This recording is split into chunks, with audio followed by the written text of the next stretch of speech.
یا ایھا الذین آمنوا اطیعوا اللہ و اطیعوا الرسول و اولی الامر منکم، اے ایمان والو تم اطاعت کرو اللہ کی اور اطاعت کرو اللہ کے رسول کی اور اطاعت کرو اولی الامر کی۔ اب یہاں دیکھو، اللہ کی بات مانو، مصطفیٰ کی بات مانو اور فقہا کی بات مانو۔ خدا کی بات کا نام قرآن ہے، مصطفیٰ کی بات کا نام حدیث ہے، اور فقہا کی بات کا نام فقہ ہے۔ ایک ہی آیت میں اللہ نے قرآن، حدیث اور فقہ تینوں کی بات کی ہے، اور لوگ پھر بھی کہتے ہیں کہ فقہ کہاں پر ہے؟ قرآن، اللہ کی بات کا نام قرآن، خدا کی بات کا نام قرآن، مصطفیٰ کی بات کا نام حدیث اور فقہا کی بات کا نام فقہ، ایک ہی جگہ پر ہے۔ یا ایھا الذین آمنوا اطیعوا اللہ و اطیعوا الرسول و اولی الامر منکم۔ تو یہاں جس طرح اللہ کی بات ماننے کا حکم ہے، پیغمبر کی بات ماننے کا حکم، اس طرح فقہا کی بات ماننے کا حکم بھی ہے۔ تو قرآن کریم سے ثابت ہو رہا ہے فقہا کی بات مانو۔ یہاں میں صرف ایک بات بطور لطیفہ کی عرض کرتا ہوں۔ لطیفہ سے مراد وہ جس کو تم لطیفہ کراتے ہو، لطیفہ سے مراد ہوتا ہے علمی نکتہ۔ ہمارے ہاں حضرت عمر بن خطاب رضی اللہ تعالی عنہ نے 3 طلاق کو 3 فرمایا، فتویٰ دیا۔ حضرت عمر رضی اللہ تعالی عنہ نے 3 طلاق میں، ایک طلاق کا مسئلہ کی صورت اچھی طرح ایک نکتہ ذہن میں رکھ لیں۔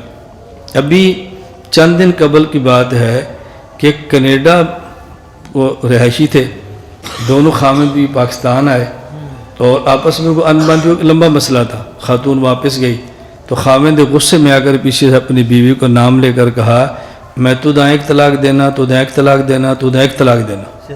3 مرتبہ کہا، میں تجھے ایک طلاق دیتا ہوں، تجھے ایک طلاق دیتا ہوں، تجھے ایک طلاق دیتا ہوں۔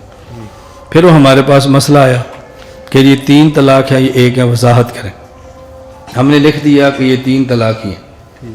ایک اور دارالفتاء سے فتویٰ آیا کہ جب وہ خود کہہ رہا ہے کہ ایک طلاق، ایک طلاق، ایک طلاق، اور جب شوہر سے پوچھا ہے تو کہتا ہے میری ایک کی نیت تھی، میں نے 2 مرتبہ تاکید کے لیے کہا ہے، تو دیانت کا تقاضا اس کی بات کے مان کو ایک طلاق دی جائے، باقاعدہ فتویٰ بھی دیا۔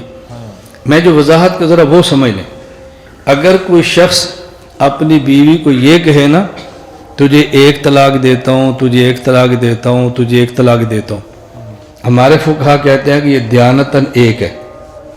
اس سے پوچھو بھی کتنی تھی، وہ کہتا ہے میں نے ایک ہی طلاق دی ہے، یہ جو 2 بار میں نے کہا تاکید کے لیے کیا، میرا ارادہ ایک کا تھا۔ فقہا کہتے ہیں کہ دیانتاً ایک شمار ہوگی۔ یہ دیانتاً کیا ہے؟ یہ دیانتاً نہ سمجھنے کی وجہ سے فتویٰ دینے میں غلطی ہو جاتی۔ دیانتاً کا معنی یہ ہوتا ہے ایک بندے نے اپنی بیوی سے 3 مرتبہ کہا، اور وہ کہتا ہے میری نیت ایک طلاق کی تھی، یہ 3 مرتبہ جو میں نے کہا نا نیت ایک کی تھی، میں نے تاکید کے لیے 3 بار کہا۔ دیانت کا معنی ہوتا ہے کہ اس بات کا شوہر اور بیوی کے علاوہ کسی کو علم نہ ہو، معاشرے کے اندر بات نہ گئی ہو، خاندان میں بات نہ پھیلی ہو۔ اب اس کی نیت کو دیکھتے ہیں، یہ ہے دیانت۔ اور جب اس کی بات خاندان میں آ جائے، اب دیانت سے نکل کر بات عرف میں آ جاتی ہے، اب اس کو 3 ہی کہیں گے، اب اس کو 1 نہیں کہیں گے۔ یہ جو فقہا جو دیانت کا لفظ کہتے ہیں اس کو سمجھنا ضروری ہے کہ دیانتاً کا مطلب کیا ہوتا ہے، کہ ہم اس کی بات مانیں کہ باقی سچ کہتے ہیں، جھوٹ کہتے ہیں، معاملہ اللہ کے حوالے۔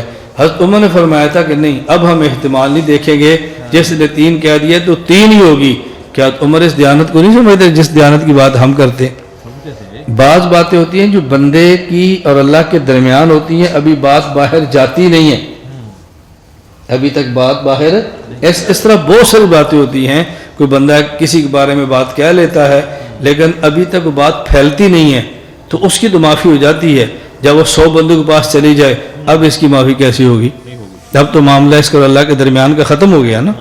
خیر، میں صرف یہ عرض کر رہا تھا کہ جب ہم یہ بات کہتے ہیں عمر کا فیصلہ ہے، تو بعض لوگ کہتے ہیں کہ دیکھو جی قرآن کریم میں ہے اللہ کی بات مانو، رسول کی بات مانو اور اولی الامر کی مانو۔ اولی الامر کہا ہے، فقہا نہیں کہا، اور اولی الامر ہوتے ہیں حاکم۔ تو اس کا مطلب یہ ہے کہ خدا، مصطفیٰ اور حاکم کی بات مانو۔ ہم کہتے ہیں چلو، حضرت عمر نے جو فیصلہ دیا کہ 3 طلاق دو تو 3 طلاق ہوتی ہیں، حضرت عمر حاکم تھے یا نہیں؟ جی حاکم تھے نا، تو مان لو۔ حضرت عمر کی بات مانو، فقیہ تھے، پھر بھی مانو۔ بات مانو حاکم دے پھر بھی مانو. اگر تمہاری تفسیر مان لی جائے کہ اولی الامر سے مراد حاکم ہے تو حضرت عمر کا فیصلہ تو پھر بھی ماننا چاہیے نا, فیصلے سے انکار تو نہیں ہو سکتا. باقی یہ بات الگ ہے کہ اولی الامر سے مراد یا حاکم نہیں ہے, اولی الامر سے مراد ہے فقہا. اور یہ تعریف حضرت جابر بن عبداللہ بن عباس رضی اللہ عنہ اور تابعین سے مروی ہے.